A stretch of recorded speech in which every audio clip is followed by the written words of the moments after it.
It's a New York Times article from I think 78, and it basically it explains that like as a condition for the loan, Zaire gave up control over their economy to the IMF.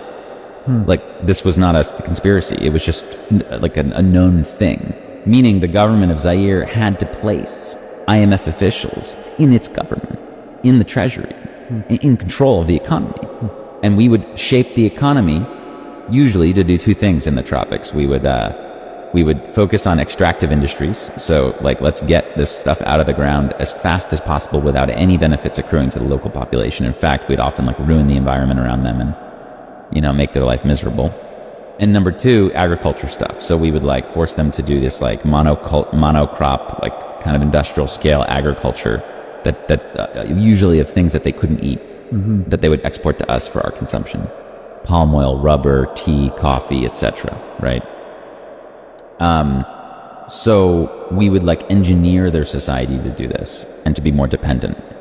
And in order to do so, this is an export-led model. You want the exports to be cheap, right? So that means you need the currency to be weak. So we would devalue the currency again and again and again and again. And you basically want to like shrink the economy. Like you don't want the government to be like providing any subsidies to its people or like healthcare, education. No. That's only for rich countries. This is like, we want it to be trim and neat. Now, of course, the dictator takes his cut. But beyond that, there's like nothing for the people left over. There's like nothing on the bone left. So you take a productive economy and you basically like shrink it down. You cut expenses, basically, so that you can have more profits. That's like that. That's what the IMF does to countries. And the incredible thing is looking at the currency of Zaire. It was called the Zaire. One Zaire was worth $1 in the early 70s when the IMF started to fund Zaire in 72.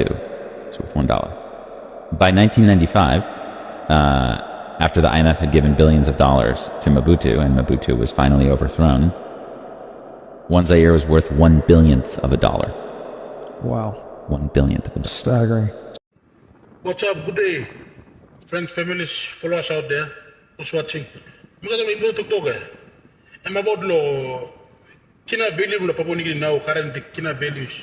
I'm saying the last time in 0.3, so now we start with 0.19, and we talk through. We get on channel confirm la. Now value Kina value la Papua New Guinea. If I'm going to 0.0, please. I'm going to 0.0. How value Kina? We don't look at another country. I'm not looking at loans in another country. They will come to our country.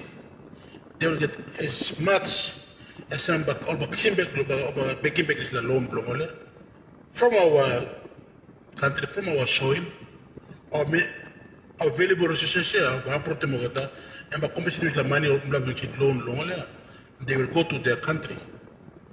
And after our country became useless, our soil became unfertilized, and what we run out of mineral resources. I mean, it's lost our soil. Man, cannot really drop. It's going. We are heading to disaster. How about Bala Begim loan? Time Kina William drop. Then go 0.0. Other look. Mako bali walk no pay me to Kina. To Kina pay me mixing $680. In a long time currency ba drop go nongo to kota na ba $500 lo to tan Kina. Na disla na so mo currency do me mo barap. Mi sore lo all pama ma struggle na kamba li business do place so lali trade store lo place so kamba PMV o haya karna. Sale mo pigni mo kango school lo here. So getting some best education. Sore lo because now all salem ombla titans in Kina kam. Pini by end up sim 3,500 or 3,000 or MM no enough. By making time. Now me sorry straight. It's getting worse. So as you start Australia, walk pull up. So you need to find walk. Stop lo drink beer. Stop lo party. Find walk. If you know how walk right, you go on them suburb you start playing. You got suburb Facebook groups and stuff. You joining more like suburb group, yeah. na you go post because me international student me ngamo sem na me need him cash only work. Suppose you got garden or container unloading or concreting or any work stuff where you are paying me cash, I'm available. Now bagi work you, but you pay me at least $100 pocket view. You must sorry lo all family view or pama view or at work or study you come there. Try to help yourself and find any other opportunities where you can start there or making money. Please sorry lo pama view me all hard work here. Now it's getting really tough at home. PNG Kina drop goes, currency don't have value anymore. So please, if you're out there, think him this la, put this la lo backside head blue. Now work hard, study good, stop party, stop drinking. Now concentrate on school. Make it some way, make it some money, so that you can relieve the pressure on your parents. God bless you all. Have a good night. Good day, guys. I just wanna talk about some things that I've seen on the social media and on the newspaper that kind of scares me. It scares me. So those of you who've been following me on Facebook, on TikTok, and on YouTube, you might have come across one of the videos that I've done during the election period. So during the election period, I've done a couple of videos, quite a lot of them, just using the social media platforms to help people to think and to help people to reason out and help them to make better decisions in electing good leaders. So one of the videos that I've done was about I talked about the currency, about the Kina, the fall of Kina, the depreciation of our currency, Kina. And I said that we the people must look at the candidates and vote the candidates who are contesting under the banner of a party that has a very strategic layout of policy that is directed towards improving the value of Kina, improving the performance of the Kina in the world market. And yeah, some people they made very good comments and suggestions. There's some commentators who did a lot of kind of not so good comments, and they've said a lot of things.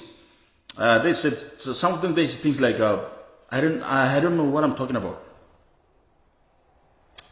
But look at what has just popped up in our newspaper. Look at what our Prime Minister, the government of the day, has got to say with the Kina.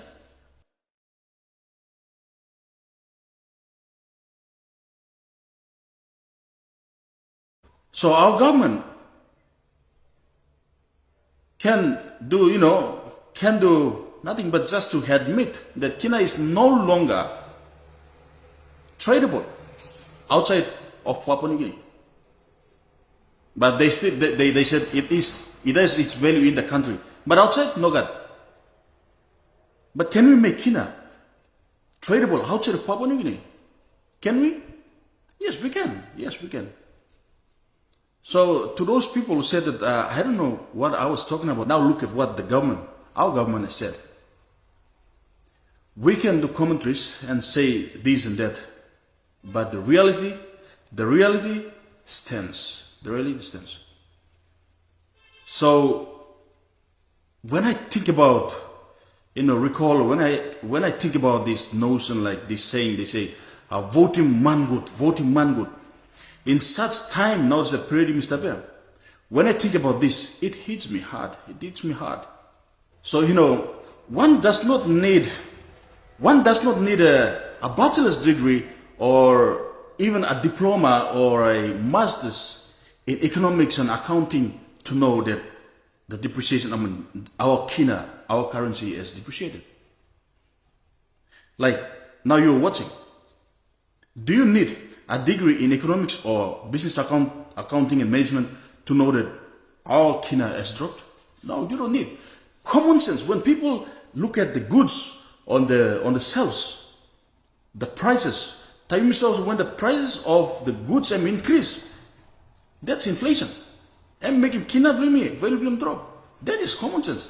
People do not necessarily need to go, to a high education to understand this thing about, the drop of the value of Kina and stuff like that. So you see, it's a very sad times we're in now, right now. So, and then the government now is imposing very high tax on everything, even the banks. So they're kind of double dipping. So, by me talking, what are we going to say? It comes back to us. It comes back to us, the people. When they say, Maki Mangur, your one vote matters, it really does. Perhaps a phrase drowned out in the short history of Papua New Guinea was the day the Kina was devalued forever on the 4th of October 1994, when the then Prime Minister of Papua New Guinea, Sir Julius Chan, conspired with the International Monetary Fund to float the Kina. Perhaps the most radical decision by any government in the history of the country. This day was termed as the Black Tuesday. For 20 straight years, before Black Tuesday, the Kina was strongly trading higher than the Australian dollars and even some points higher than the US dollars, based on the capitalization of the country's rich mineral resources. On Black Tuesday, the Kina was worth 1.23 Australian dollars and 0.916 US dollars. The week after, $120 million was pulled out of the bank of PNG amid concerns by companies who hold their forex in PNG because of the strong Kina against the Australian dollar. Former PNG Governor Sir Mekharer Morauda at that time said, Forex has been pulled out by totally rational people who were totally aware of the coming situation where Kina would lose its value and have inflationary effects on the price of goods. So who is the economic hitman? The answer to that is clear now after almost 30 years. IMF is the economic hitman who knew that a small, developing country like Papua New Guinea must not have a strong currency against Australia and of course the United States. The economic hitman further used the opportunity to use their network of media and business pundits to further speculate, causing people to sell Kina, causing the Kina value to drop for the first time in PNG's history.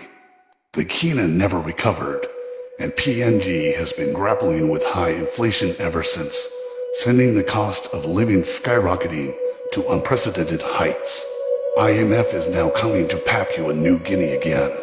Since 2019, the government opened its gates.